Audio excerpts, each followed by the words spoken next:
नमस्ते, मी मिलिंद साबळे. आंतरराष्ट्रीय मानवाधिकार आणि मीडिया संघटन या संघटनेच्या वतीने सभासद मुलाखत आयोजित केली होती. प्रत्येक तालुक्यात पदाधिकारी भरण्यासाठी मुलाखत आयोजित केली होती. त्यामध्ये आज मिरज तालुका उपाध्यक्ष पदासाठी मुलाखत घेण्यात आली होती. त्यामध्ये आमचे मित्र शंकर तुळशीराम कांबळे यांची मुलाखत घेतल्यानंतर त्यांच्या कामाची आवड पाहून त्यांना आज मिरज तालुका उपाध्यक्ष म्हणून आज संघटनेच्या वतीने जाहीर करीत आहे.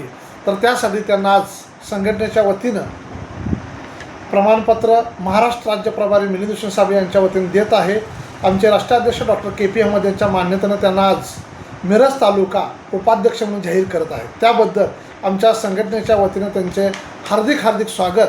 अशाच पद्धतीने त्यांनी चांगल्या पद्धतीने मिरज तालुक्यामध्ये काम करावे अशी संघटनेच्या वतीने त्यांना विनंती आहे व शुभेच्छा आहेत.